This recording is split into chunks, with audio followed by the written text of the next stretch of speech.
श्री स्वामी समर्थ. तुम्हा सर्वांचं आपल्या यूट्यूब चॅनलवरती मी अगदी मनापासून स्वागत करते. तुमच्या मनातील सर्व चांगल्या इच्छा स्वामी महाराज पूर्ण करोत हीच स्वामींच्या चरणी प्रार्थना करते आणि आजच्या व्हिडिओला सुरुवात करते. आजच्या व्हिडिओमध्ये आपण पाहणार आहोत ते म्हणजे मार्गशीर्ष महिन्यामध्ये गुरुवारची आपण जी पूजा मांडणी करणार आहोत, तर अगदी साधी सोपी पूजा विधी मी तुम्हाला या व्हिडिओमध्ये सांगणार आहे. आपण सकाळी जर पूजा मांडणी केली तर संध्याकाळी काय करावे, त्याप्रमाणेच हे लक्ष्मी व्रत कोणी, कसे आणि का करावे याबद्दलची संपूर्ण माहिती आपण आजच्या या व्हिडिओमध्ये पाहणार आहोत. मार्गशीर्ष महिन्याला श्रावणा इतकेच महत्त्व आहे. श्रावण महिना जेवढा पवित्र महिना मानला जातो, तर तेवढाच मार्गशीर्ष महिना हा सुद्धा पवित्र आणि खास आहे. मार्गशीर्ष महिन्यामध्ये गुरुवारी श्री महालक्ष्मी व्रत हे केलं जातं आणि हे जे व्रत आहे तर ते लक्ष्मी प्राप्ती आणि ऐश्वर्य प्राप्तीसाठी केले जाते. आपल्या जीवनामध्ये सुख, सौख्य, समाधान, धन, वैभव, संपत्ती आणि ऐश्वर्य आपल्याला प्राप्त व्हावे, आपल्या घराची प्रगती व्हावी, भरभराट व्हावी, त्यामुळे प्रत्येक घरी मार्गशीर्ष महिन्यामध्ये गुरुवारी हे श्री महालक्ष्मी व्रत केले जाते. श्री लक्ष्मीची कृपा आपल्याला लाभावी, तिने आपल्या घरी सतत अखंड वास करावा, आपल्या संसारामध्ये जे काही चांगले बदल होणार आहेत तर हे बदल नेहमी चांगले व्हावेत, आपल्या संसारामध्ये वाईट गोष्टी होऊ नयेत, तसेच आपल्याला संसार सुख मिळावे, आपला संसार सुखासमाधानाने चालावा, म्हणून अनेक लोक श्री लक्ष्मी देवीचे हे व्रत करतात आणि त्यांना त्याचे उत्तम असे फळसुद्धा मिळत असते. आणि या व्रताची सुरुवात ही मार्गशीर्ष महिन्यातील पहिल्या गुरुवारी करून शेवटच्या गुरुवारी उद्यापन करावे असे सांगितले आहे. काही लोक मार्गशीर्ष महिन्याबरोबरच इतर महिन्यांमध्ये सुद्धा प्रत्येक गुरुवारी माता लक्ष्मीची पूजा करत असतात आणि अशा प्रकारे पूर्ण वर्षभर हे जे व्रत आहे तर ते चालू ठेवतात. आता या व्रताची पूजा कशी मांडायची आहे तर हे आपण पाहणार आहोत, पण त्यापूर्वी तुम्ही जर चॅनलवरती नवीन असाल तर चॅनलला सबस्क्राईब करा आणि जर तुम्हाला हा व्हिडिओ आवडला तर व्हिडिओला लाईक करा. ज्या ठिकाणी तुम्ही पूजा मांडणार आहात तुम्ही ही पूजा सकाळी मांडू शकता. सकाळी तुमची नित्यकर्मे आटोपून आंघोळ वगैरे केल्यानंतर, देवपूजा केल्यानंतर सुद्धा तुम्ही ही पूजा मांडू शकता. ज्या ठिकाणी तुम्ही ही पूजा मांडणार आहात तर ती जागा तुम्हाला स्वच्छ करायची आहे. त्यासोबतच बुधवारीच आपल्याला आपल्या घरामध्ये जर काही जळमटे असतील, केर कचरा असेल तर तो सुद्धा स्वच्छ करायचा आहे. गुरुवारी आपलं घर हे स्वच्छ असायला हवं, कारण माता लक्ष्मीला स्वच्छता ही अतिशय प्रिय आहे. तुम्ही ती जागा स्वच्छ केल्यानंतर त्या ठिकाणी तुम्हाला छान अशी रांगोळी तुम्ही काढू शकता आणि तुम्ही स्वस्तिकची रांगोळी काढा. रांगोळीच्या साहाय्याने स्वस्तिक काढा आणि त्यावरती तुम्हाला पाट किंवा चौरंग ठेवायचा आहे.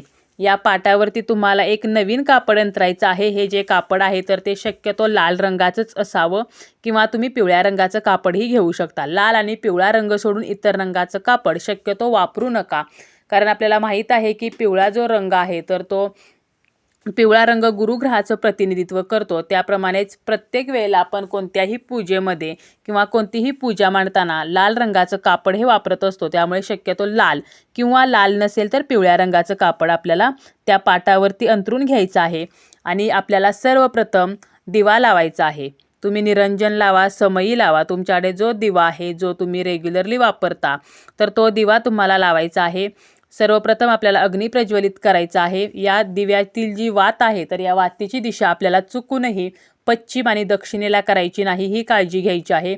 दिवा आपण जेव्हा त्या पाटावरती ठेवणार आहोत तर डायरेक्ट दिवा न ठेवता थोडेसे तांदूळ ठेवून त्यावरती हा दिवा ठेवा किंवा थोड्याशा फुलांच्या पाकळ्या ठेवा, त्यावरती हा दिवा ठेवायचा आहे. तुम्ही तांदळाच्या साह्याने स्वस्तिक काढून त्यावरती मधोमध सुद्धा हा दिवा ठेवू शकता किंवा एका प्लेटमध्ये तुम्हाला थोडेसे तांदूळ ठेवून त्यावरती हा दिवा ठेवायचा आहे आणि दिवा प्रज्वलित करायचा आहे. आणि आपल्याला सर्वप्रथम या अग्नीची पूजा करायची आहे.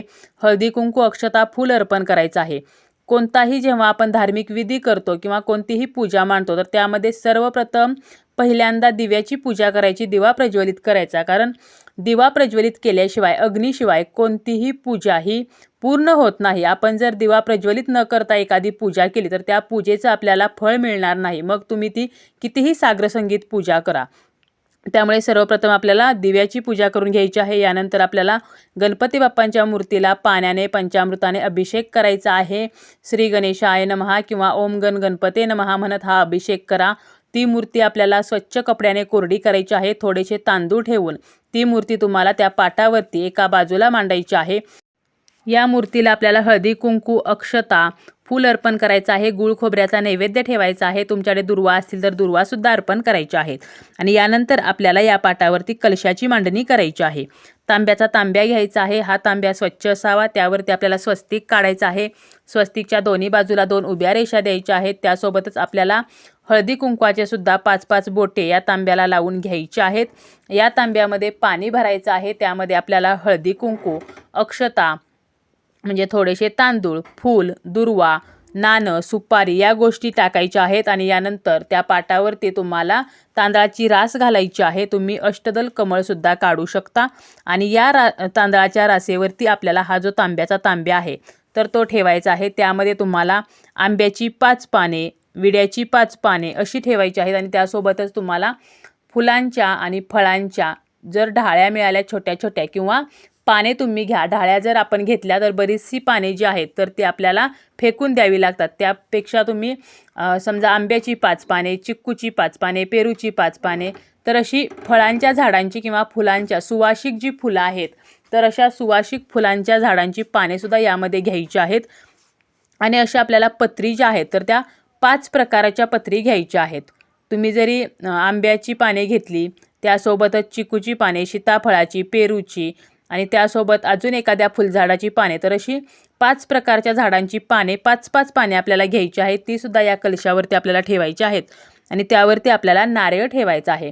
नारळ जो आहे तर तो पहिल्या गुरुवारी आपल्याला नवीनच मांडायचा आहे आणि हाच नारळ आपल्याला प्रत्येक गुरुवारी वापरायचा आहे. तुमच्या घरामध्ये जरी मंगल कलश असेल तर त्यावरील नारळ मात्र चुकूनही घ्यायचा नाही, तर नारळ हा नवीनच घ्यायचा आहे. तुमच्याकडे जर देवीचा मुखवटा असेल तर तो सुद्धा तुम्हाला या नारळाला लावायचा आहे. अशा प्रकारे कलश मांडून झाल्यानंतर या नारळाला हळदी कुंकू लावायचा आहे. त्या नारळावरती फूल ठेवायचं आहे. हळदी कुंकू, अक्षता या अर्पण करायच्या आहेत. अशा प्रकारे कलशाची स्थापना करून झाल्यानंतर तुमच्याकडे लक्ष्मीची मूर्ती असेल किंवा लक्ष्मीचा फोटो असेल तर तो सुद्धा तुम्हाला या पाटावरती ठेवायचा आहे. आणि या फोटोला सुद्धा तुम्हाला हार घालायचा आहे, हळदी कुंकू लावायचं आहे, अक्षता अर्पण करायच्या आहेत. आणि या फोटोसमोर आपल्याला एक विडा ठेवायचा आहे. विड्याची 2 पाने घ्यायची आहेत. पानाचे जे देठ आहेत तर ते आपल्याला देवीच्या फोटोकडे करायचे आहेत. त्यावरती आपल्याला 1 खारीक, 1 खोबऱ्याचा तुकडा, 1 बदाम, 1 हळकुंड, 1 सुपारी, 1 नाणं तर असं ठेवायचं आहे. तसेच खडीसाखर किंवा गूळ तर हा सुद्धा ठेवायचा आहे. आणि आपल्याला हा विडा देवीसमोर ठेवायचा आहे. तर असे तुम्ही 1 विडा मांडा किंवा 5 विडे जरी मांडलेत तरी सुद्धा चालेल. आता ही पूजा मांडणी झाल्यानंतर आपल्याला धूपदीपाने त्या कलशाला, गणपती बाप्पांना, तसेच लक्ष्मीचा जो फोटो आहे, मूर्ती आहे तर त्याला आपल्याला ओवाळून घ्यायचा आहे, अगरबत्तीने ओवाळून घ्यायचा आहे. त्यानंतर आपल्याला दूध साखरेचा नैवेद्य दाखवायचा आहे. नैवेद्य म्हणून आपल्याला फळेसुद्धा तुम्ही 5 फळे किंवा 1 फळ नैवेद्य म्हणून या पूजेमध्ये आपण ठेवायचं आहे. तर अशा प्रकारे साध्या आणि सोप्या पद्धतीने पूजा मांडणी करायची आहे. आणि नैवेद्य दाखवून झाल्यानंतर आरती करायची आहे आणि सर्वांना प्रसाद द्यायचा आहे. आणि रात्री पुन्हा काय करायचं आहे तर तुम्ही सकाळी पूजा मांडलेली आहे तर रात्री पुन्हा तुम्ही जो काही पदार्थ बनवलेला आहे उपवास सोडण्यासाठी जे काही बनवलेलं आहे तर याचाच नैवेद्य हा लक्ष्मी मातेला दाखवायचा आहे. त्यापूर्वी लक्ष्मी मातेसमोर दिवा प्रज्वलित करायचा आहे, अगरबत्ती लावायची आहे, तुळशीजवळ दिवा अगरबत्ती लावायची आहे, लक्ष्मी मातेला हळदी कुंकू लावायचं आहे. यानंतर आपल्याला लक्ष्मी मातेची आरतीसुद्धा करायची आहे आणि नैवेद्य दाखवून आपल्याला भोजन करायचं आहे. म्हणजे आपला जो उपवास आहे तर तो उपवास सोडायचा आहे. आणि शुक्रवारी सकाळी लवकर उठल्यानंतर ही जी पूजा आहे तर ती विसर्जित करायची आहे. कलशातील पाणी जे आहे तर ते तुळशीला ओतायचं आहे. तुळशीला हळदी कुंकू लावून नमस्कार करायचा आहे. त्यानंतर जी आपण पूजेमध्ये पाने, फुले म्हणजे ज्या गोष्टी ह्या खराब होणार आहेत तर त्या गोष्टींचा आपल्याला मातीमध्ये विसर्जित करा. एखाद्या झाडाच्या खाली मातीमध्ये हे पुरून टाका किंवा तुम्ही वाहत्या पाण्यामध्ये याचं विसर्जन करू शकता. आणि नारळ जो आहे तर तो, तांदूळ, यानंतर विड्याच्या पानांवरती आपण जे साहित्य ठेवलेलं असतं, हळकुंड, सुपारी, तर हे सर्व आपल्याला जो कापड आपण खाली अंतरलेला आहे तर या कापडामध्ये बांधून एका बाजूला ठेवून द्यायचं आहे. आणि पुढच्या गुरुवारी आपल्याला हाच नारळ, हेच तांदूळ, हेच विड्यावरचं जे साहित्य आहे तर ते वापरून पुन्हा याच प्रकारे पूजा ही मांडायची आहे. तर अशा प्रकारे हे लक्ष्मी व्रताची जी पूजा आहे तर ती मांडली जाते. लक्ष्मी व्रत हे कोणीही, कुमारिका, स्त्रिया, पुरुषसुद्धा हे व्रत करू शकतात. अखंड लक्ष्मी प्राप्तीसाठी आणि ऐश्वर्य प्राप्तीसाठी हे व्रत केले जाते. तर अशा प्रकारे साध्या आणि सोप्या पद्धतीने आपण लक्ष्मी व्रताची पूजा मांडू शकतो. आणि मनोभावे आपल्याला लक्ष्मी मातेची सेवा करायची आहे. तुम्ही कितीही साग्र संगीत, कितीही डेकोरेटिव्ह पूजा मांडली आणि जरी तुम्ही श्रद्धेने, निष्ठेने जर ही पूजा केली नाही किंवा सेवा केली नाही तर तुम्हाला या व्रताचं फळ हे मिळणार नाही. त्यामुळे आपण किती श्रद्धेने करतो, किती निष्ठेने करतो तर हे महत्त्वाचं आहे. तुम्ही एक वेळ साधी पूजा मांडा, जास्त डेकोरेशन करू नका तरीसुद्धा चालेल, परंतु श्रद्धेने आणि मनोभावे ही पूजा आपल्याला करायची आहे.